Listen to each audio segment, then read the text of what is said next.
ಎಲ್ರಿಗೂ ನಮಸ್ಕಾರ. ದೇವರಮ್ಮ ಬೆಟ್ಟ ಟ್ರೆಕ್ಕಿಂಗ್ ವ್ಲಾಗ್ಗೆ ಸ್ವಾಗತ.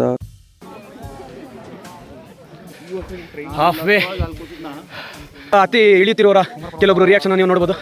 ಅವರ ಮುಖ ಚಿತ್ರಗಳಲ್ಲಿ ಅಥವಾ ಮುಖ ಭಾವನೆಗಳಲ್ಲಿ ಎಷ್ಟು ಈಸಿಯಾಗಿ ಗೊತ್ತಾಗ್ತದೆ ನೋಡಿ. ನಮ್ಮ ಅಜ್ಜಿ ಹೋಗ್ತಾವೆ ಇಲ್ಲಿ, ನಗ್ತಾವ ಇನ್ನು ವೀಡಿಯೋ ಕಾಲ್ ಅಲ್ಲ, ವೀಡಿಯೋ ರೆಕಾರ್ಡು. ನೋಡಿ ಪಾಪ ತುಂಬ ಕಷ್ಟಪಡ್ತಾ ಇದ್ದಾರೆ. ದಾರಿ ಇರೋದು ಈ ಥರ, ಆದರೆ ಅವ್ರು ಈ ಥರ ಹೋಗ್ತಾ ಇದ್ದಾರೆ. ನೋಡಿ ಪುಣ್ಯಕ್ಷೇತ್ರಗಳೆಲ್ಲ ಬಂದರೆ ದಯವಿಟ್ಟು ಈ ಥರದ ತಪ್ಪನ್ನು ಮಾಡಬೇಡಿ. ಇಲ್ಲಿ ನೋಡಿ, ಇಲ್ಲಿ ತಂದು ಸುಸ್ತಾದಾಗ ಈ ಒಂದು ಮಜ್ಜಿಗೆ ಪಾಕೆಟ್ಗಳನ್ನು ಕುಡಿದು ಪ್ಲಾಸ್ಟಿಕ್ಕನ್ನು ಬೆಟ್ಟಕ್ಕೆ ಎಸೆದೋಗಿದ್ದಾರೆ. ದಯವಿಟ್ಟು ಈ ಥರ ತಪ್ಪನ್ನು ಮಾಡಬೇಡಿ. ನೋಡಿ, ಒಂದು ಸ್ವಲ್ಪ ನನ್ನ ಕೈಲಾದಷ್ಟು ಕಲೆಕ್ಟ್ ಮಾಡಿ ನಾನು ಜೋಬಲ್ಲಿ ಇಟ್ಕೊಂಡು ಕೆಳಗಡೆ ಡಸ್ಟ್ಬಿನ್ ತಲುಪಿಸ್ತೀನಿ. ನೋಡಿದಾಗ ಕೇವಲ ಒಂದೇ ಒಂದು ದಾರಿ ಇತ್ತು. ಈಗ ನೋಡಿ, ಜನ ಬೇಕಾಗಿರೋದು ಕಡೆ ಎಲ್ಲ ದಾರಿ ಮಾಡ್ಕೊಂಡ್ಬಿಟ್ಟವ್ರೆ. ಅವ್ರು ಎಲ್ಲೆಲ್ಲಿ ಬೇಕೋ ಅಲ್ಲೆಲ್ಲ ಹೋಯ್ತವ್ರೆ. ನೋಡಿ, ಅಲ್ಲಿದೆ ನಮ್ಮ ಡೆಸ್ಟಿನೇಷನು. ನಮ್ಮ ಅಜ್ಜಿಗೆ ಸುಮಾರು 66 ವರ್ಷ.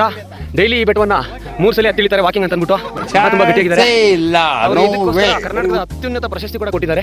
ಡೈಲಿ 3 ಸಲ ಹತ್ತಿ ಇಳಿತಾರೆ ಅಂತ. ಇಲ್ಲಿ ಯಾರು ನಂಬ್ತಾ ಇಲ್ಲ. ಒಂದು ನೆಕ್ಸ್ಟ್ ವಿಡಿಯೋದಲ್ಲಿ ಹಾಕಿ ನೋಡಿ. ಆಗ್ಲಿಂದ 50% ಇರೋದಂತ ಇದೀನಿ. ಹತ್ತ ಅದೇನೋ ಹತ್ತದಂಗೆ ಆಯ್ತಲ್ಲ. ಇನ್ನೂ ಅಷ್ಟು ಬೆಟ್ಟ ಅಂತೂ ಕಾಣ್ತಾನೆ ಇದೆ ಸರ್. 10 ದಿವಸ ಇಳಿಯೋದಿದ್ದೀನ ಸರ್ ಬೆಟ್ಟ. 10 ದಿವಸ ಎರಡೂ ಕಷ್ಟನೇ ಅಂದ್ರೆ ಮಾರ್ಗ ಅಂತ. ಬೆಟ್ಟದಲ್ಲಿ ತುಂಬ ಹಾವುಗಳಿವೆ. ಆದರೆ ಈ ವಿಷಕಾರಿ ಮನುಷ್ಯನನ್ನು ನೋಡಿ ಆ ಹಾವುಗಳೇ ಓಡಿ ಓಡಿ ಹೋಗ್ತೀವಿ ಎದುರಿ. ಏನು ಹೇಳ್ತೀರಿ ನೀವೆಲ್ಲ? ನೋಡಿ ಅವರೆಲ್ಲ ಕರೆಕ್ಟ್ ಅಂತ ಹೇಳ್ತಿದ್ದಾರೆ. ಮನುಷ್ಯನಿಗಿಂತ ಬೇರೊಂದು ವಿಷಕಾರಿ ಪ್ರಾಣಿ ಯಾವುದೂ ಇಲ್ಲ ಅಂತ. ಯಾಕೆಂತಂದರೆ ಇಷ್ಟೊಂದು ಪವಿತ್ರವಾಗಿರೋ ಬೆಟ್ಟವನ್ನು ವಾಟರ್ ಬಾಟ್ಲು, ಮಜ್ಜಿಗೆ ಪಾಕೆಟು ಎಲ್ಲನೂ ಕೂಡ ತಂದು ಹಾಕಿದ್ದಾರೆ. ನೋಡಿ, ಹತ್ತಿರೋರೆಲ್ಲ ಹೇಳ್ತಿರೋದು ಒಂದೇ ಮಾತು, ಬೇರೆ ಎಲ್ಲೂ ಯಾವ ಕಡೆ ಅಂದರೆ ಆ ಕಡೆ ಹೋಗ್ಬಿಡಿ, ರೋಡಲ್ಲೇ ನಿಧಾನಕ್ಕೆ ಹೋಗಿ ಸುರಕ್ಷಿತವಾಗಿ ಬನ್ನಿ ಅಂತ ಹೇಳ್ತಾ ಇದ್ದಾರೆ ಭಕ್ತಾದಿಗಳು. ನಮಸ್ತೆ. ನೀವು ಹೇಳಿ, ಹತ್ತೋದು ಈಸಿನೇ ಇಳಿಯೋದು ಈಸಿನ ಬೆಟ್ಟ?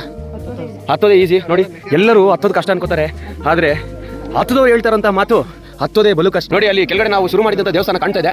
ವಿಡಿಯೋದಲ್ಲಿ ನೋಡ್ಬೋದು. ಅಲ್ಲಿ ಶುರು ಮಾಡಿದವರು ಇನ್ನೇನು ಸರಿಸುಮಾರು ಒಂದು 60ರಿಂದ 65% ಅಷ್ಟು ಹತ್ತಿದ್ದೀವಿ. ನೋಡಿ, ಇದು ಬೇಕಿತ್ತು, ಈ ಜೋಶ್ ಬೇಕಿತ್ತು. ರಾಂಗ್ ರೂಟಲ್ಲಿ ಹೋಗ್ತಾ ಇದ್ದಾರೆ ಜನ. ಪೊಲೀಸ್ ಕೇಸ್ ಆಗ್ತಾರೆ ಮೇಲೆ. ಹುಷಾರು. 1000 ರೂಪಾಯಿ ಪೆನಾಲ್ಟಿ ಇದೆ ಮೇಡಮ್. ಹತ್ತೋದು ಈಸಿನ ಇಳಿಯೋದು ಈಸಿ? ಎರಡೂ ಕಷ್ಟ. ನೋಡಿ, ಪಲಾವು, ಗಡ್ಡಿ ಚಟ್ನಿ, ಮೊಸರು ಬಜ್ಜಿ. ನೋಡಿ, ನನಗೂ ತುಂಬ ಸುಸ್ತಾಗಿದೆ. ವಿಡಿಯೋ ಮಾಡೋಂಥ ಪರಿಸ್ಥಿತಿ ಇಲ್ಲ.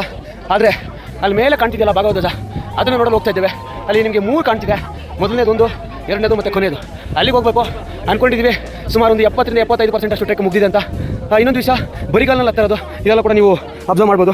ನೋಡಿ, ಎಲ್ಲರೂ ಕೂಡ ಭಕ್ತಾದಿಗಳು, ಜನಸಾಗರ ಅಂತಲೇ ಹೇಳ್ಬೋದು. ನೋಡಿ, ಎಷ್ಟೊಂದು ಜನ ಇದ್ದಾರೆ ಅಂತಂದರೆ, ಇನ್ನೇನು ಬೆಟ್ಟದ ಮೇಲೆ ಸಣ್ಣ ಇರುವೆಗಳ ಥರ ಕೊನೆಯಲ್ಲಿ ನೋಡ್ಬೋದು ನೀವು. ಇನ್ನೇನು ಇರುವೆಗಳ ಥರ ಕಾಣ್ತಾ ಇದ್ದಾರೆ.